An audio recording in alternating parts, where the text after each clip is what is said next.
This is breaking news. Right now, Mayor Eric Adams is making an announcement. Let's.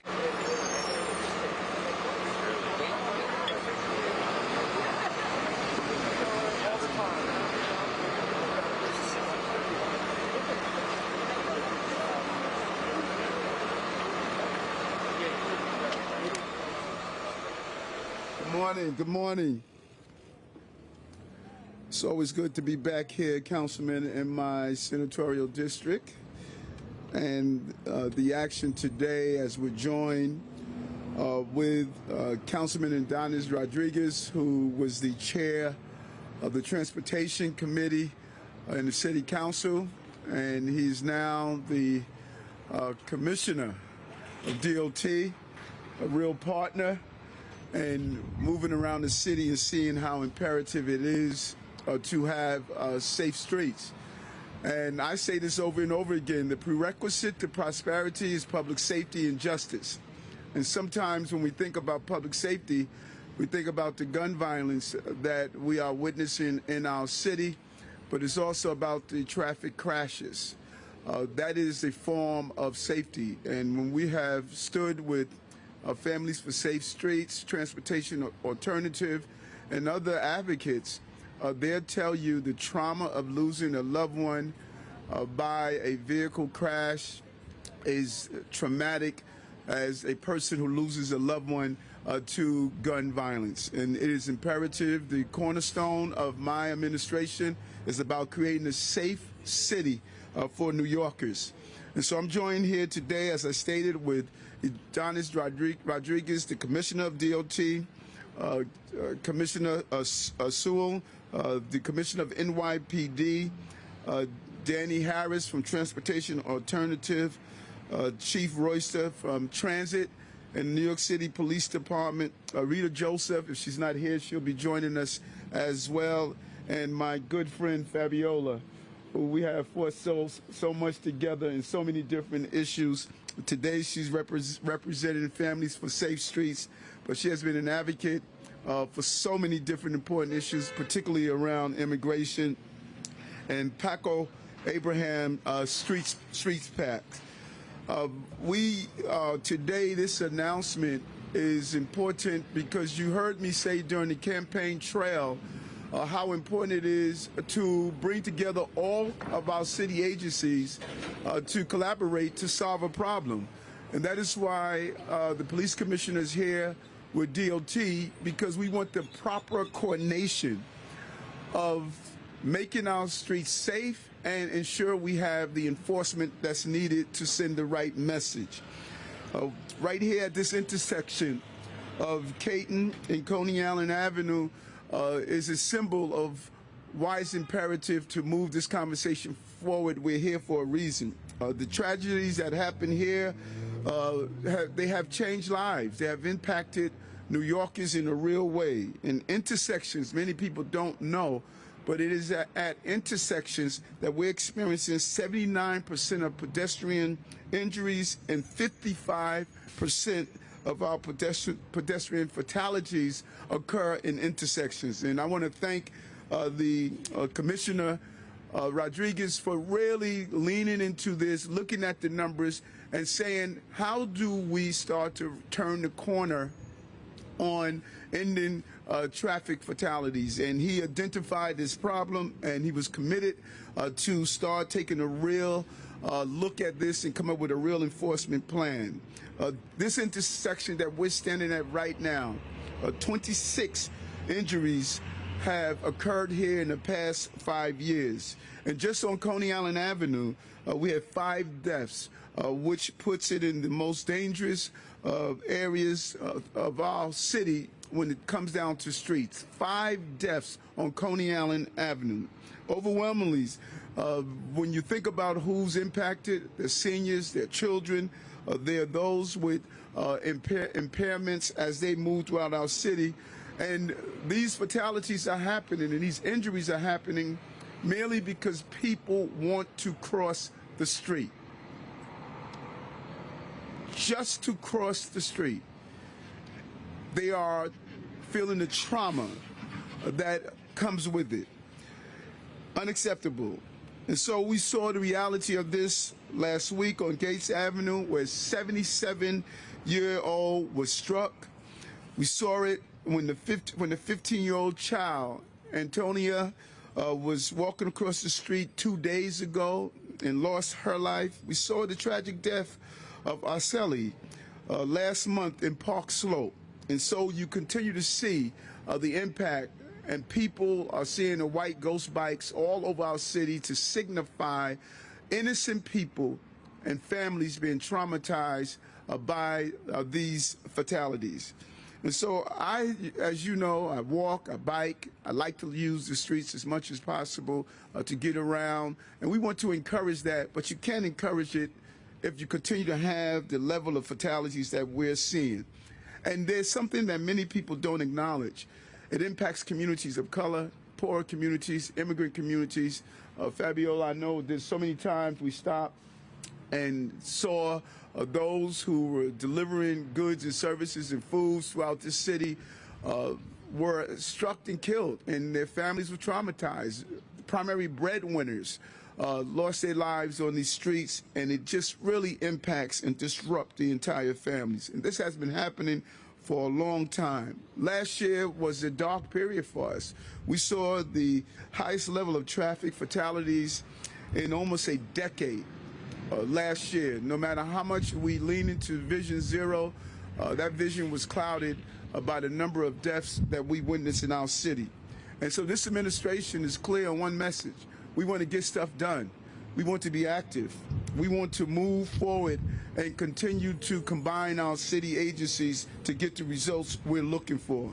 So today, joined with both commissioners, we are announcing a major action to make our intersections safe. First, we are going to reimagine 1,000 intersections all over the city. There will be traffic calming measures and recapturing space for pedestrians. We're going to improve traffic signals, raise crosswalks, and more. Second, you will see a better coordination and enforcement with the New York City Police Department.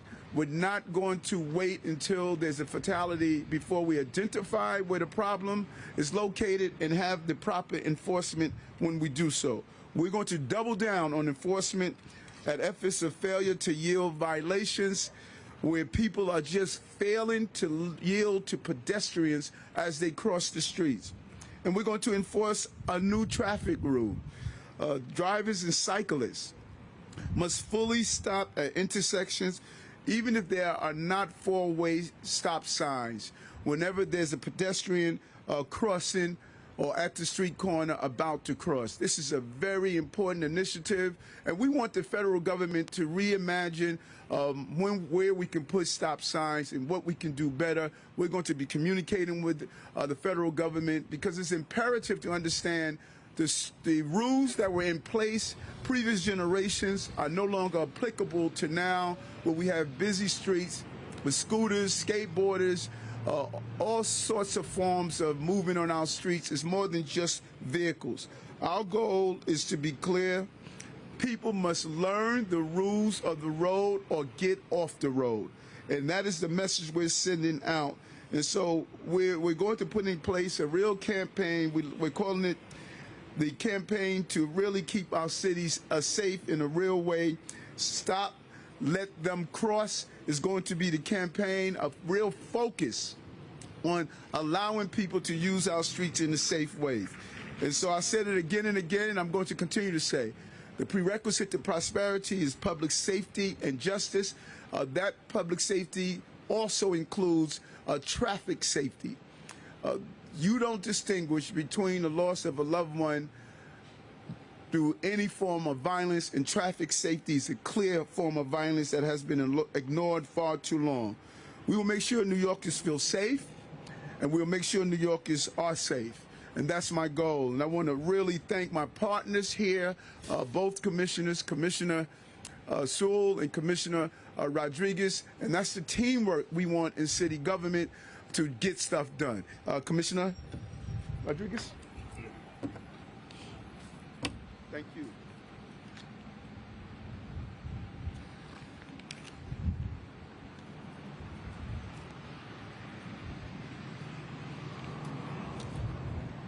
Gracias, señor alcalde, por su compromiso de mejorar la seguridad de los peatones en la ciudad de Nueva York. Con su liderazgo y toda la ciudad, nosotros vamos a mirar cómo Nueva York va a garantizar de que la muerte que ocurre en las intersecciones sean reducidas, ya que el porcentaje es muy alto. 55% de las personas muertas en choque ocurren en las intersecciones y 75% de las personas heridas también ocurren en las intersecciones. Thank you, Mayor Adams, for your leadership today on traffic safety and in many other issues.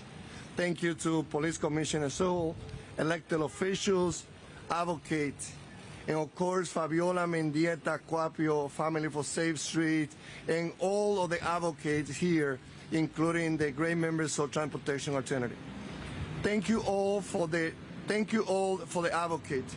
As I say in our meetings that we had last week in our office, look forward to working with all of you. Design. The reason why we are here today is because we are determined to declare intersection as a sacred space and protected space in the city of New York.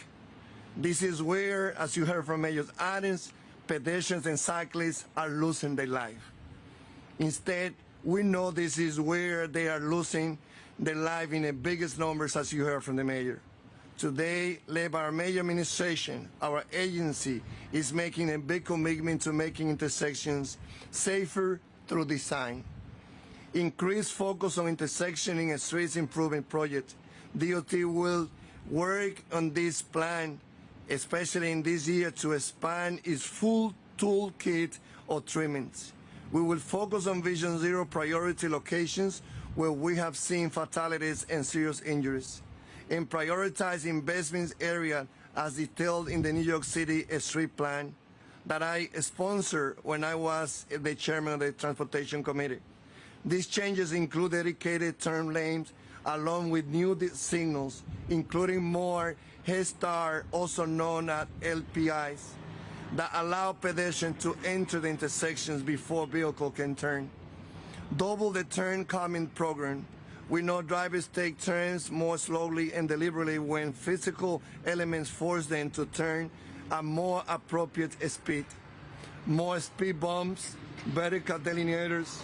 Over the last 5 years, we have seen such treatments slow drivers down and reduce pedestrian injuries by 20%. DOT will double the production of such efforts to 200 intersections this year. Raised crosswalks.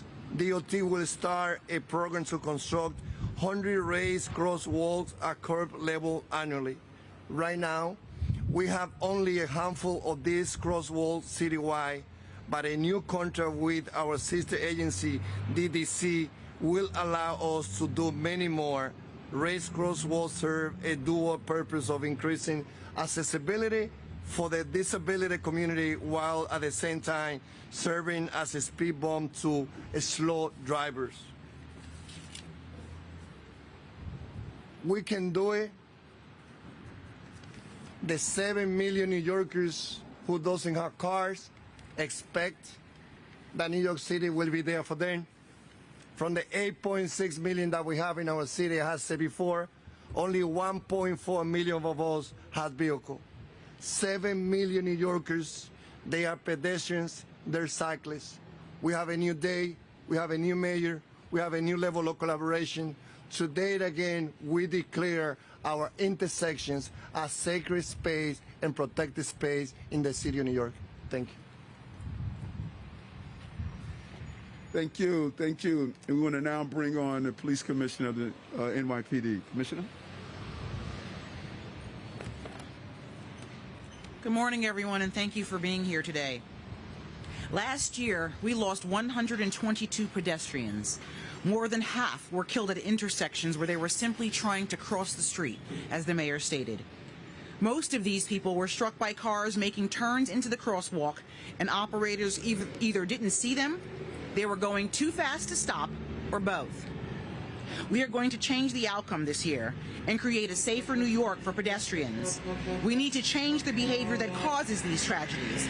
We will do that through enforcement and efficiently utilizing our resources to increase public awareness. First, slow down. Second, stop if you see a pedestrian crossing the intersection. That does not mean slow down and navigate your car in between people walking in the crosswalk. It means stop until the crosswalk is clear of pedestrians, then proceed. If our officers see a vehicle failing to stop while pedestrians are crossing in front of it, that's where the enforcement comes in. It could be in the form of a summons or in the form of an arrest in the event someone is hurt, seriously injured, or killed. Since the City Council passed this measure, we have notified the public that it's coming. We've issued warnings, but the time for warnings has come to an end, and it's time to obey this law, and we will be out there to ensure compliance. No officer wants the heartbreaking responsibility of notifying family members that their loved one, and too often a child, has been killed by a motorist who simply wasn't paying enough attention. We will work closely with the Department of Transportation to collaborate and investigate these collisions. We look at it from an enforcement perspective, and the DOT determines the common causes of these tragedies as we seek to engineer a solution that will help reduce risk. That's the partnership we're talking about today. Engineering at these intersections, smarter engineering, and more enforcement by our officers. It's a partnership meant to save lives. A child lost her life this week after being struck by a school bus, a vehicle that should be one of the safest for children. We acknowledge that we need to do more, and we intend to deliver. Thank you. Mr. Mayor? Thank you. Thank you so much, Commissioner. And now we want to bring on, looking over, Fabiola. I want to say a few words. Oh, I didn't see. She'll go after. She'll go. Let Fabiola. Come on, Fabiola. Yeah, we 100%. Councilwoman, how are you? Absolutely.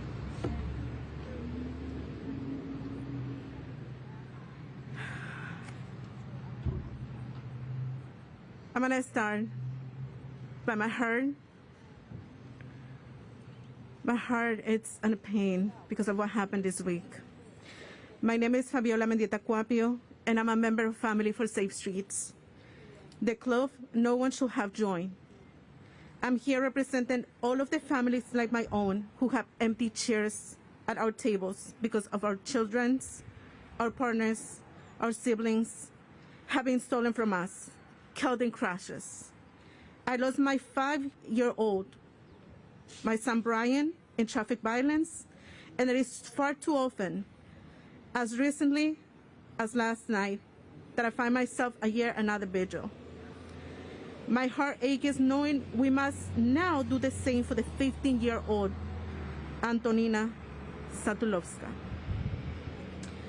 Burying our old children should not be part of parenthood. Crossing the street should not be a death sentence, but it too often is because of dangerous street design and the fact that no safe street system improvements have not been made quickly enough. Traffic violence is a public health crisis, and 2021 was the deadliest year since Vision Zero was started here. Crashes killed 5 children in Brooklyn alone, but we have the proof tools that we know will save lives, and I'm thrilled to stand here today with Mayor Adams and his administration.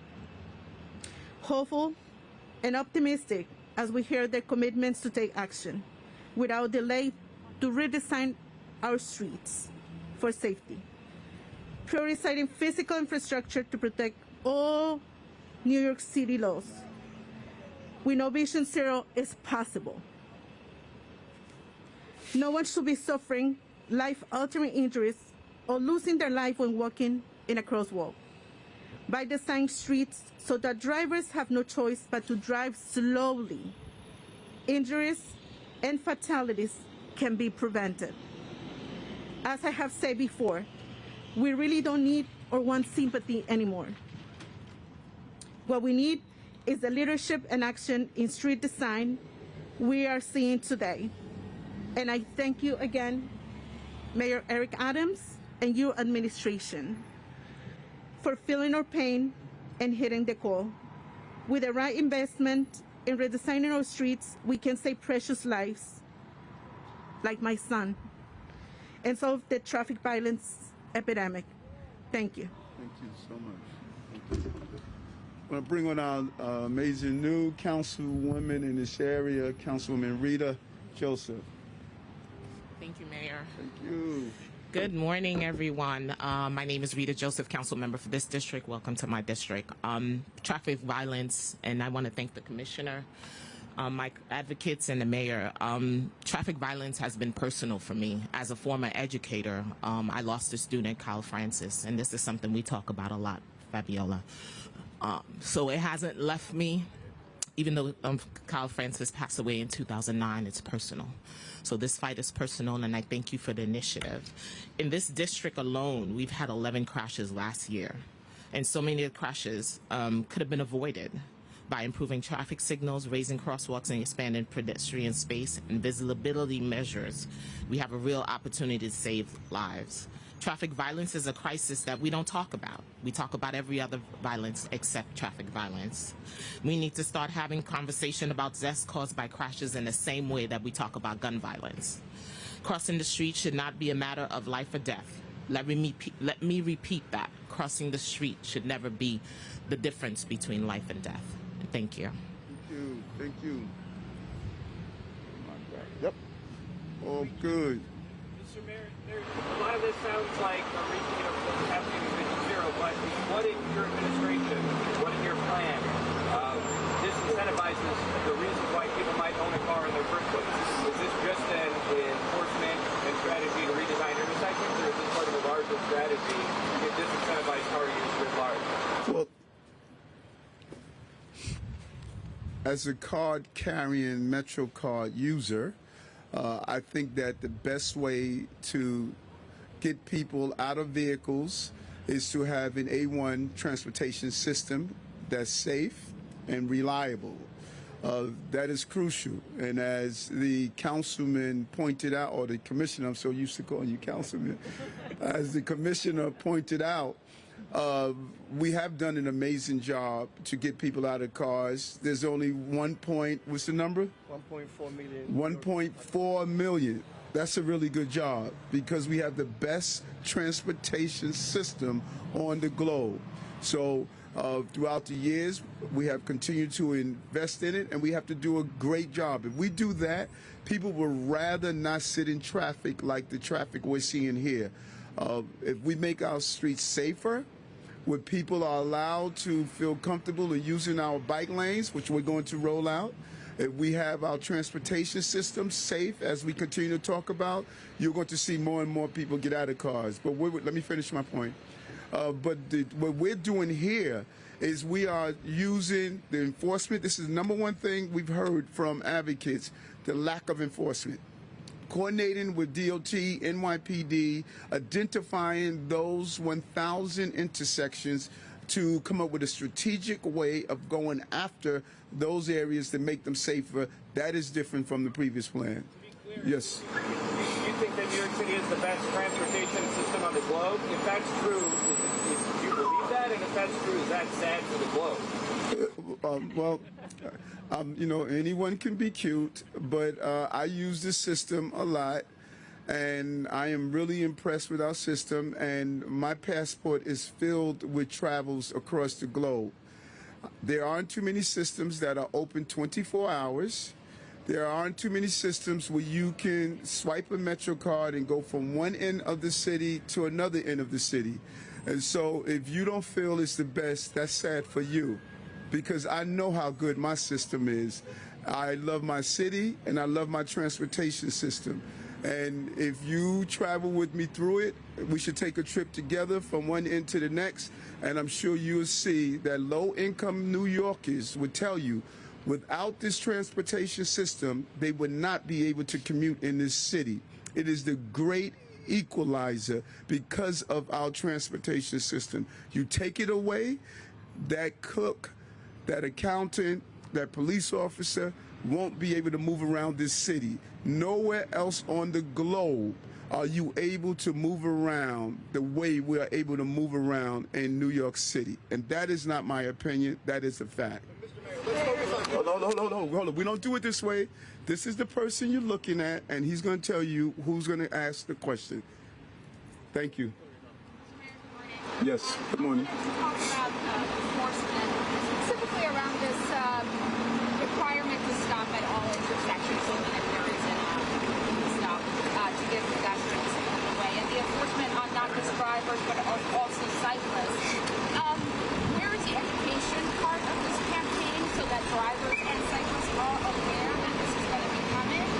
And I also wonder what your position is. There's been a lot of discussion on removing police officers from traffic enforcement or coming up with a new way to enforce traffic violations that doesn't necessarily have to deal with officers in uniform. What's your position on that? Okay,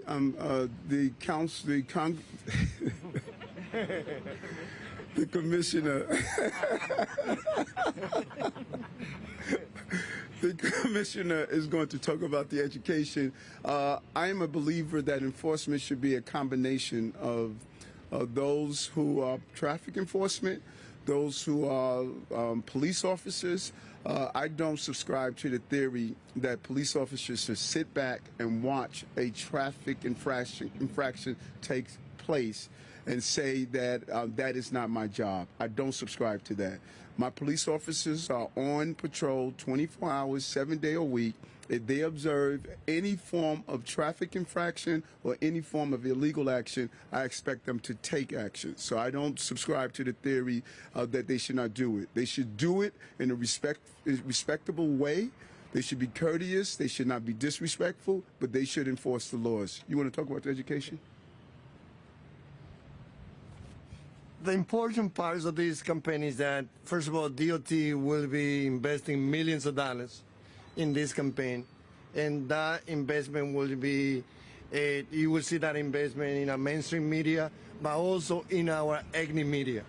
Mayor Aaron created the Mayor's Office of Ethnic Community Media, and this is going to be one of the sources that will be used to be sure that the message goes to the drivers in their own language in all communities across the 5 boroughs.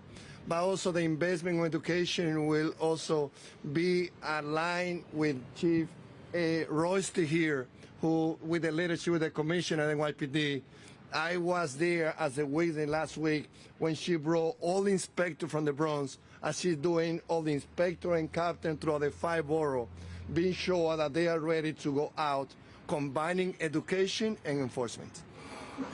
And just, Gloria, just to answer your question, in addition to that, something that we have not done enough of, we're going to roll it out in schools. I mean, what's the best place for education than in the Department of Education?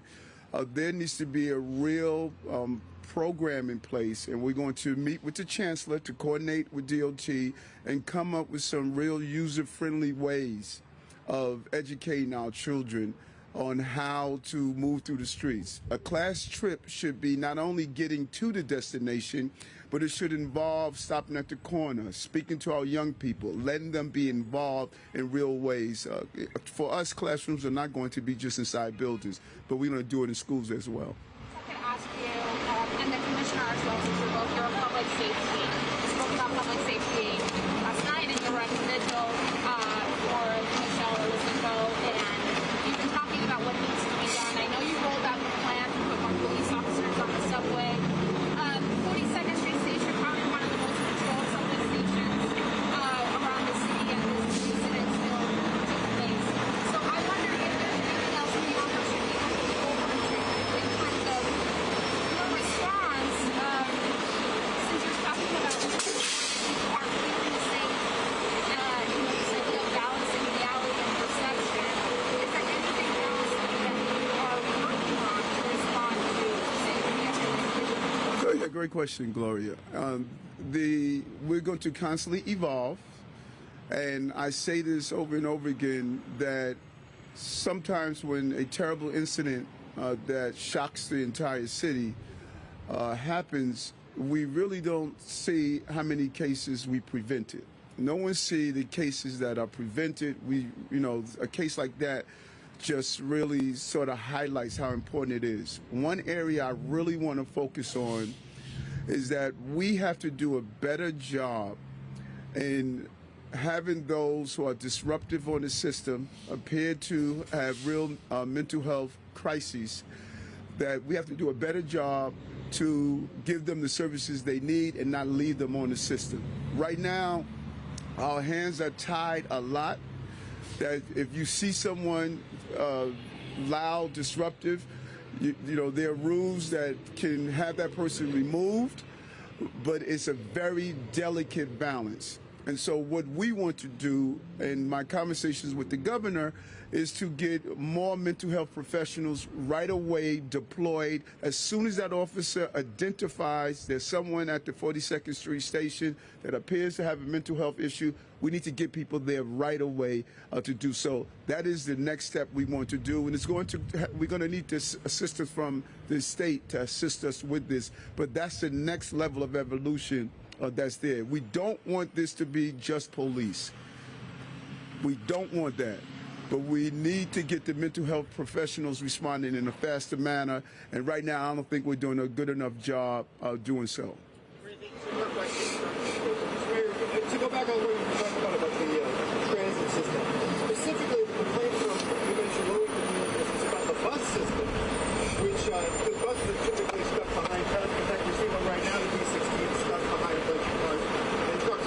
So when it comes to the rolling out a future plan for transit, wouldn't that involve massively streets right now for buses, specifically busways? And then the second part of the question is for the commissioner, whether we're going to have additional officers actually enforcing fair yield, or we're going to do that with the same number. Okay, when I say transit system, I'm not talking about trains only. My definition of transit system is every mode of transportation, public transportation. That includes buses. And our amazing commissioner is going to roll out his plan on buses. Right now, the plan we're rolling out, which is, I think, is a plan that we should commend the commissioner for doing so in the first 2.5 weeks of going after those going after those violent intersections. It is zeroing in on a problem, and I thank him for doing so. The goal is to improve our transportation system, and that includes both trains, buses, and any other form of transportation. Commissioner, you want to? To your question, it's not so much that we're going to have additional officers that are going to be focused on it. Every officer is going to be focused on it, and when they see these infractions, they will be enforcing them. Well said, well said. Couldn't I? Every time I hear you, I realize I make the best pick for police commissioner. You're just a real. One last question. Your thoughts on e-bikes? E-bikes, when I drive around the city, they go through the lights, they drive on the sidewalk, they go I see. I hear. Yeah, a real concern. I see it. The other day I was riding my bike across the Brooklyn Bridge, and you realize that the combination of e-bikes, of scooters, of all the different forms of transportation, and I think it goes back to what Gloria said. There must be a real education on how to use these streets safely. And I'm asking both commissioners to come up with a real coordinated effort of how do we do a better enforcement without penalizing. A lot of these e-bikes are used for delivery services, and we're not trying to over-penalize those low income and low wage employees, but we do have to come up with a real plan of making sure these bikes are not creating a hazard, and that is something we want to roll out in the future. Thanks, folks.